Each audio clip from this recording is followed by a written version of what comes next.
স্পষ্টভাবে বলতেছেন যে আমার সাথে কাউকে শিরক করো না, তোমরা শুধু আমারও ইবাদত করো, আমার বন্দিগি ছাড়া অন্য কারো বন্দিগি করো না, এবং আমার সঙ্গে কোনো কিছু রিয়া করো না, শিরক করো না। সে শিরক ছোট অথবা বড় যে কোনো ধরনের শিরক হোক না কেন, যে আল্লাহ পাক কি শিরককারীকে কখনোই ক্ষমা করবেন না। কিন্তু দেখা যায় আমরা প্রতিনিয়ত আল্লাহর ইবাদতের মাধ্যমে আমরা শিরক করেই চলছি। সেটা শিরক বলতে কি, যে মূর্তি পূজা করায় যে শিরক, ঘরের মধ্যে ছবি রেখে ইবাদত করায় যে শিরক, এমনটা না। শিরক হইল একান্ত মনের ব্যক্তিগত ব্যাপার। মনের মধ্যে যখন আল্লাহ ছাড়া অন্য কিছু এসে বাসা বাঁধে, দুনিয়াবি এসে যখন বাসা বাঁধে, আমিত্ব এসে যখন বাসা বাঁধে, তখন তাকে শিরক বলে। সেটা কেমন? যেমন আমি ইবাদত করলাম, নামাজে গেলাম, নামাজ হইতেছে ফার্সি শব্দ, আরবিতে সালাত, বাংলায় হলো সংযোগ, যোগাযোগ, প্রচেষ্টা। আমরা নামাজে যাই, নামাজে গিয়ে কি করি? আমরা রুকুতে যাই। রুকু শব্দের অর্থ কি? রুকু শব্দের অর্থ হইতেছে ঝুঁকে পড়া। কার দিক ঝুঁকে পড়া? আল্লাহর দিক ঝুঁকে পড়া। আমরা রুকু করার পরে আমরা কি করি? আমরা সেজদা দিই। এখন সেজদা শব্দের অর্থ কি? সেজদা শব্দের অর্থ হইতেছে আল্লাহর ইচ্ছার কাছে নিজের ইচ্ছাকে সম্পূর্ণভাবে বিলীন করে দেওয়ার নাম সেজদা। মানে যখন নিজের কোনো ইচ্ছা থাকবো না, নিজের ইচ্ছাটুকু আল্লাহর ইচ্ছার কাছে সম্পূর্ণভাবে বিলীন করে দেওয়ার নামই হইতেছে সেজদা। এখন যে লোকটা আল্লাহতে সেজদা দিল, সেই লোকটা নিজস্ব কোনো ইচ্ছা নাই, কোনো দুনিয়াবি নাই, আমিত্ব নাই। তো সেজদা দেওয়ার পরে সে ঘুষ খায় কেমন করে? সেজদা দেওয়ার পরে সে দুর্নীতি করে কেমন করে? সেজদা দেওয়ার পরে সে অপরের হক মারে কিভাবে? সেজদা দেওয়ার পরে সে জিনা করে কিভাবে? সেজদা দেওয়ার পরে সে ব্যভিচার, অন্যায়, অপকর্ম করে কিভাবে?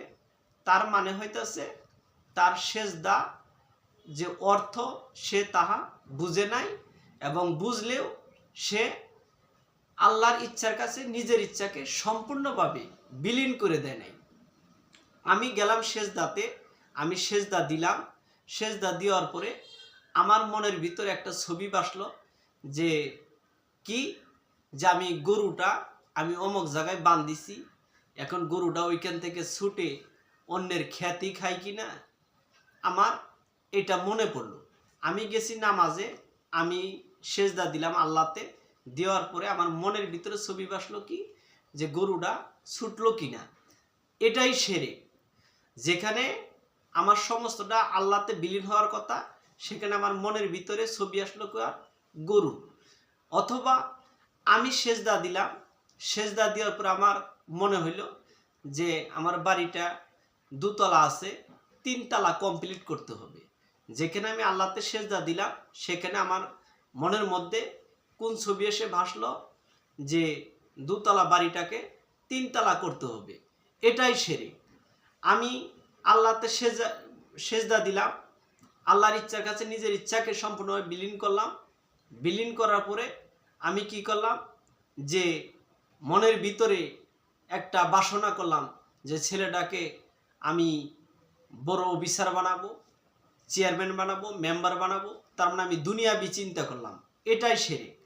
আল্লাহতে সেজদা দেওয়ার পরে তার নিজস্ব ইচ্ছা বলতে কিছু থাকে না, সমস্ত ইচ্ছা আল্লাহর কাছে ছেড়ে দেওয়া হয়। আল্লাহ যা ভালো মনে করেন তাহাই করেন।